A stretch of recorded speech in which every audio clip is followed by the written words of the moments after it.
কারো কাছে, পৃথিবীর কোন সৃষ্টির কাছে যাররা পরিমাণ কিচ্ছু পাওয়ার আশা করবেন না। একটু আশা করবেন আপনি কষ্ট পাবেন। কারো কাছে কোনো আশা করতে যায় না, শুধু আল্লাহর কাছে আশা করেন। সমস্ত কাজের প্রতিদান আল্লাহর কাছে চান, পরকালে আপনি সুখে থাকবেন ইনশাআল্লাহ। শেষ হাসি আপনি হাসবেন ইনশাআল্লাহ। এছাড়া আমি কোনো সলিউশন দেখি না ভাই। আমি কলিজা থেকে কথাগুলো বললাম আপনাকে, আর যে কথা কলিজা থেকে বের হয় সেই কথা আপনার কলিজার মধ্যে আঘাত করবে ইনশাআল্লাহ। সব কাজ শুধু আল্লাহর জন্য করেন, কেউ আপনার আপন না। আল্লাহ ছাড়া কেউ আপনার আপন নয়।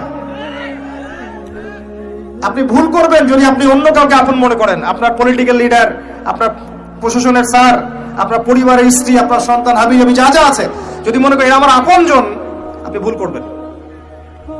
সবাই সবার স্বার্থ চেনে, সবাই সবার স্বার্থ চেনে। শুধু আল্লাহ আপনাকে নিঃস্বার্থভাবে ভালোবাসেন। আল্লাহ পাক স্বার্থ চান না। সারাটা জীবন পাপ করে থাকলেও একটা বার দাঁড়িয়ে খালি বলেন আল্লাহ আস্তাগফিরুল্লাহ ওয়া আতুবু ইলাইহি, মন থেকে বলেন আল্লাহ আমি ভুল করেছি, আল্লাহ আমাকে মাফ করে দাও। এক মুহূর্তের মধ্যে আল্লাহ পাক আপনার সমস্ত গুনাহগুলোকে নেকিতে পরিবর্তন করে দিবেন ইনশাআল্লাহ। আল্লাহ ছাড়া কেউ নাই আপন।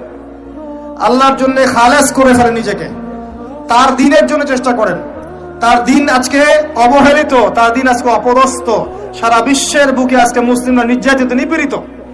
দ্বীনকে এগিয়ে নেওয়ার জন্য কিছু করেন। আপনার ক্ষুদ্র ক্ষুদ্র প্রচেষ্টা ইনশাআল্লাহ আগামী দিন ইসলামের বড় বিজয় নিয়ে আসবে। দ্বীনের জন্য খালেস করে ফেলেন নিজেকে।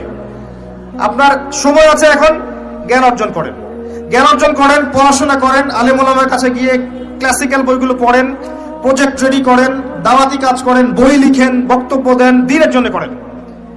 আপনাকে আপনার দুনিয়া আল্লাহ গুছিয়ে দিবেন ইনশাআল্লাহ। দুনিয়া আল্লাহ গুছিয়ে দিবেন ইনশাআল্লাহ। আপনি দ্বীনের জন্য খালেস করে ফেলেন নিজেকে, আল্লাহর দ্বীনের হয়ে যান। এবং দুনিয়া যে কাজগুলো করবেন শুধু আল্লাহ সন্তুষ্টির জন্য করবেন, কারো কাছে কিচ্ছু পাওয়ার আশা করবেন না। দেখবেন ইনশাআল্লাহ আপনি সুখে থাকবেন। একটা পর্যায়ে গিয়ে নূহ আলাইহিস সালামকে বলতে হয়েছে রব্বি আন্নী মাগলুবুন ফান্তাসির। আল্লাহ 950 বছর দাওয়াত দিলাম, মানুষ কথা শোনে না, মানুষ শোনেই না। 950 বছর দাওয়াত দিলাম, আল্লাহ আমার পরিবারের লোকও কথা শোনে না। আল্লাহ আমি পরাজিত, তুমি আমাকে সাহায্য করো।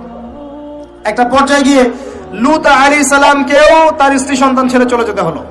একটা পর্যায়ে গিয়ে ইব্রাহিম আলাইহিস সালামকে তার বাবাকে ছেড়ে চলে যেতে হলো।